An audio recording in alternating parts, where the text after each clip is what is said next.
in here. Welcome to 360 Community Sports. I am Alex Laverson, and with me is James, no doubt, Dotson. Should I dare say how you doing tonight?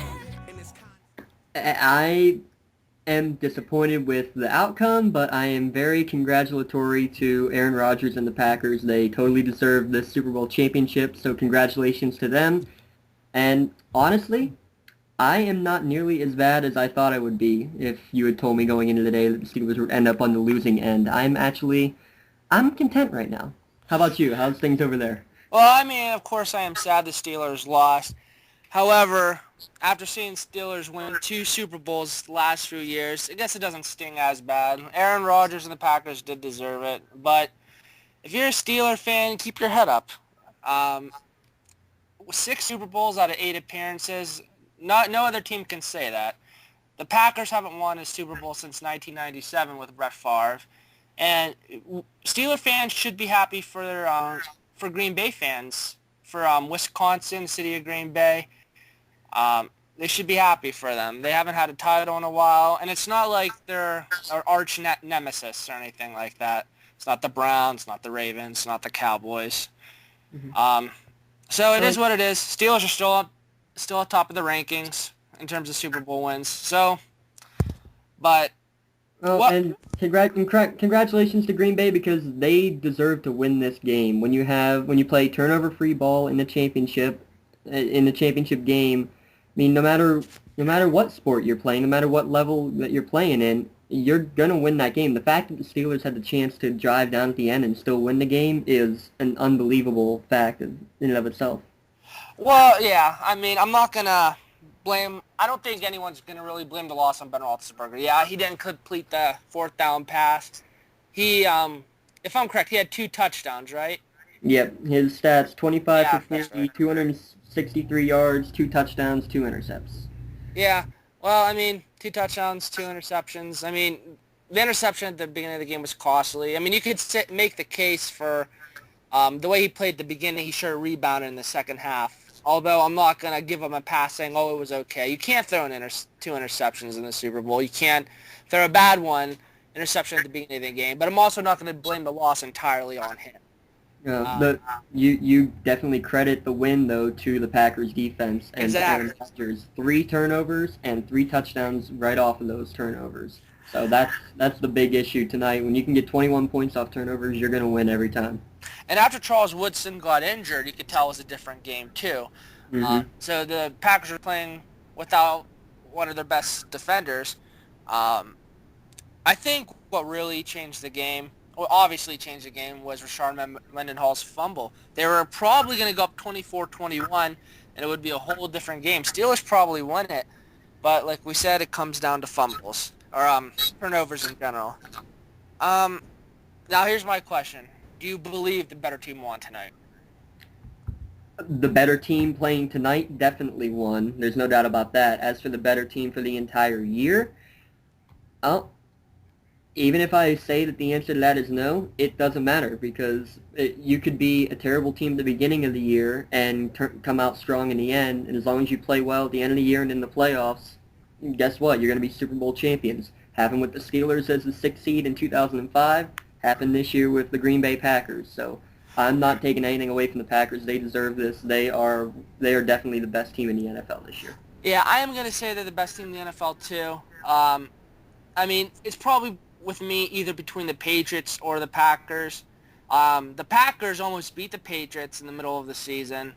Packers won the Super Bowl today. They won on the road. Throughout the playoffs, yeah, like the Steelers did in 2005. They beat the Falcons, Bears. So, and they beat the Steelers. So, yeah, I'm going to say the better team did win tonight. Let's talk a little bit about Aaron Rodgers. Does this victory, Super Bowl victory, put him in the conversation with elite quarterbacks? Well, I think it definitely does. I go back to Peyton Manning a few years ago where everybody said, is he an elite quarterback? Well, he doesn't have the Super Bowl ring. He puts up all the stats, he's great in the regular season, but he doesn't have the Super Bowl ring. Then he goes through and he raises the Vince Lombardi Trophy as the MVP. now he's considered an elite quarterback. I think you have the exact same discussion here with Aaron Rodgers, and just look at his performance. 24 for 39, over 300 yards, 3 touchdowns in the Super Bowl on the biggest of stages, and Super Bowl MVP. I'll tell you what, those 15 incompletions, I'd say probably at least 5 or 6 of them were sacks. He could have had at least 2 or 3 more touchdown passes on passes that were perfectly thrown and then dropped. So Yeah, he had a lot of drop passes, too. honestly, like I said before, this game could have been a lot worse. But yeah, getting back to Rodgers, he is to me one of the elite quarterbacks before going into this game, and now that he quote unquote has gotten the monkey off his back, now the Green Bay fans can't say anything towards Brett Favre, and I laugh at that because I'm no longer a Brett Favre fan. I just think I congratulate Aaron Rodgers, and I consider him to be definitely one of the top quarterbacks, one of the elite quarterbacks in the league. Now, another debate I think that's going to brew is who is the better quarterback, Favre or Rodgers? If you think about it, Favre never won a Super Bowl MVP. Rodgers has. So do you still give the edge to Favre in terms of, I mean, I know Rodgers, it's early on in his career, but who do you think as of right now is the bigger Packer icon? Oh, the bigger Packer icon still, without a doubt, is Brett Favre. He will always be, to me, he will always be the face when you say Green Bay Packer quarterback. It's not Bart Starr, it's not Aaron Rodgers, it's Brett Favre right now. But again, that's right now. Like you said, Rodgers already is equal to him in Super Bowls, and he's got an edge on him in MVP. But as long as Brett Favre maintains all those great records, and as long as you can still see, like I always will, that little young kid running off the field in the Super Bowl with his helmet off, smiling from ear to ear, I still think you got to say Brett Favre right now is still the bigger icon in Green Bay. Well, some people will say he damaged his image greatly. Well, he did damage his image greatly when he went to Minnesota. So, I mean, I think there'll be a split there. I guess, yeah, I will probably give it to Favre. He's been to 2 Super Bowls, at least. He has won one. So, I don't know. For now, give Rodgers, he keeps performing the way he has been since getting the starting role in Green Bay, and pretty soon, yes, it's going to be, what, Brett Favre who? Yeah, Brett Favre who? Well, it looks like right now, for at least tonight until whenever the NFL season begins again, whether it's 2013 or what, he's the big cheese, Aaron Rodgers, down in Green Bay, Wisconsin. One more thing before we get off. I would like to talk about Antoine Randall tonight. Did he just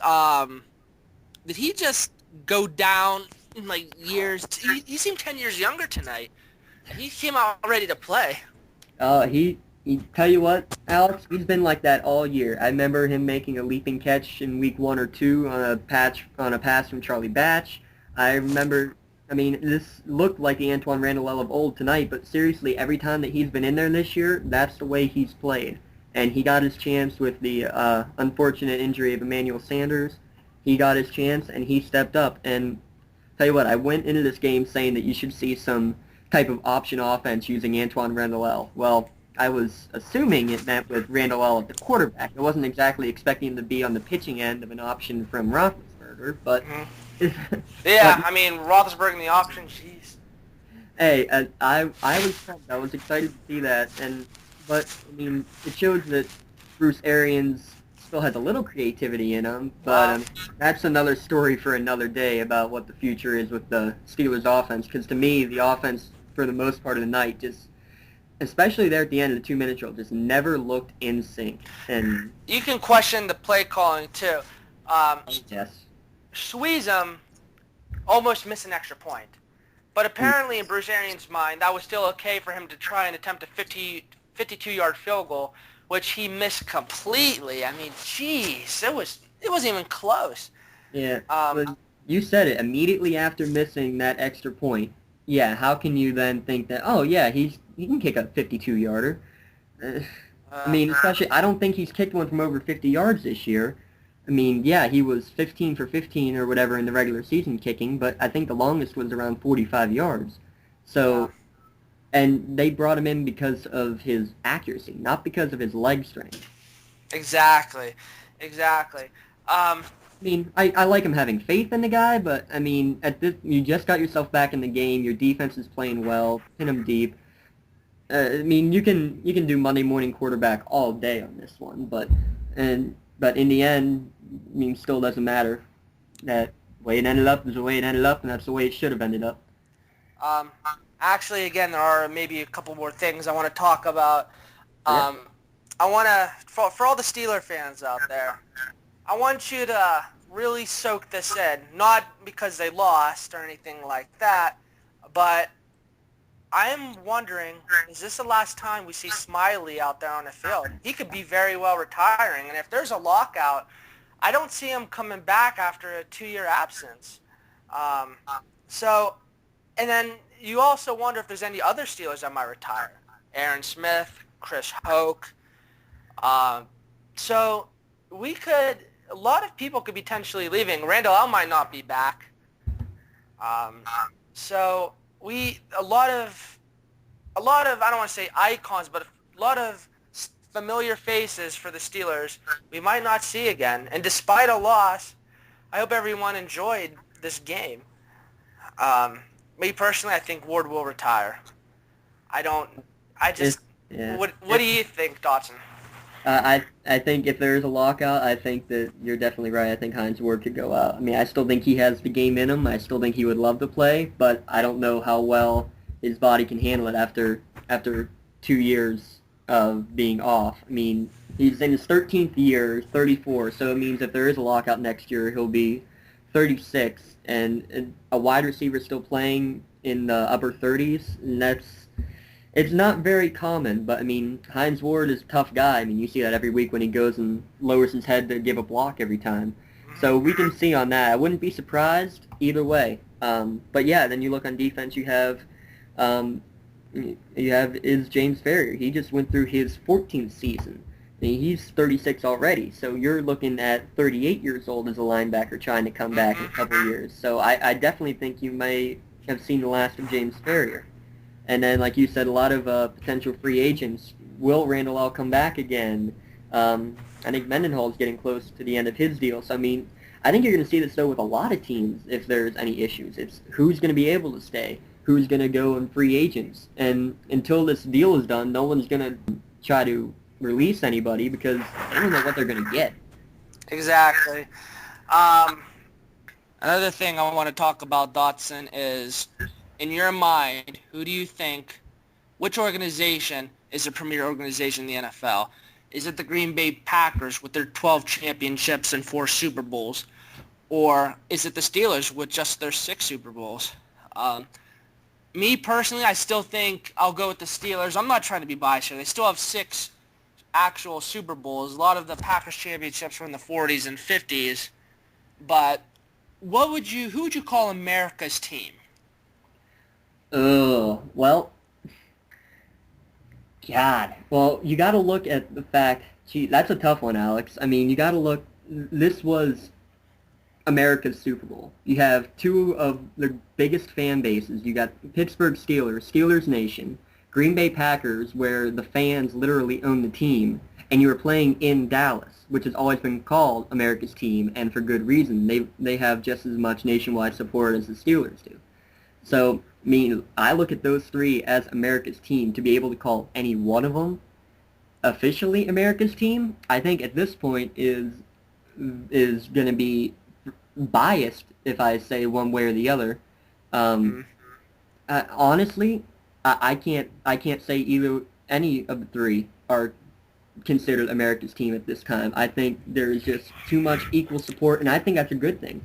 I mean, you see terrible towels no matter where you play, no matter when the Steelers are playing, where the Steelers are playing. But you see cheese heads no matter where you go, and you'll see guys dressed in blue and white with the stars on their head no matter where the Cowboys go. So I look at any 3 of those teams and all 3 of them essentially as being America's teams. Now, as for which organization is considered the best of all time, Green Bay now has, of their 12 championships, like you said, 4 of them are Super Bowl championships.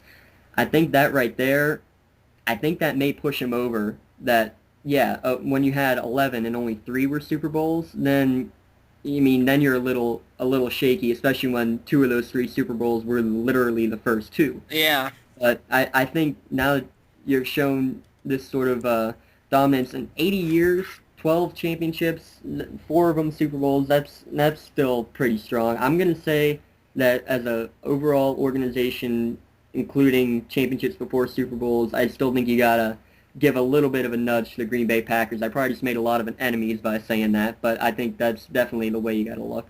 Well, I hate you now for life. But the Oh, thing, Alex! no, I hate you. But seriously though, no, seriously, I hate you. But honestly, um, I mean, yeah, 12 championships is 12 championships, but they called it Super Bowl 1, 2 for a reason. It's like they were starting over. Now, would you take 12 NFL championships and 3 Super Bowls over 6 pure Super Bowls?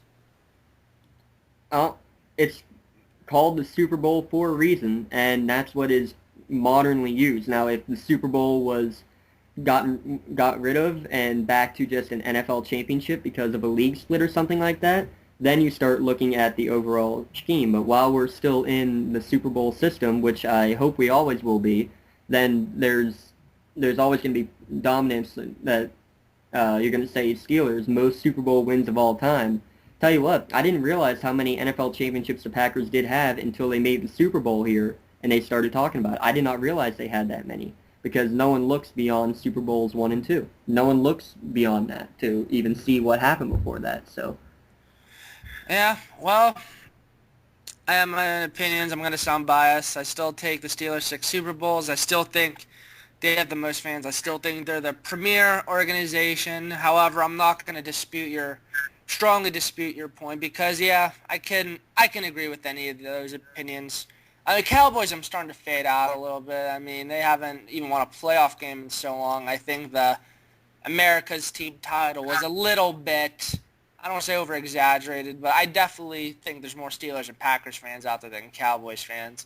yeah, well, a couple decades ago when the Cowboys were going and winning lots of Super Bowls, they were definitely America's team then, but you're right, over the past 2 decades, they have definitely hit the decline. Well, I mean, when you keep winning, you're going to be America's team. I don't care if if there was the Cardinals, if they won 2 Super Bowls, well, they probably become America's team. A lot of, I hate to say it like this, but fans will they'll get on the bandwagon. So No, a lot of people are like that. how many You people, win, you're America's team. how many people, America's team, how about the Patriots after they won in 2001? Exactly. Everybody was a Patriots fan. They came back the next year, made the Super Bowl again. It seemed like everybody was rooting for them again. Then they made it a third time. It's like, I don't know. Do I want them to win again?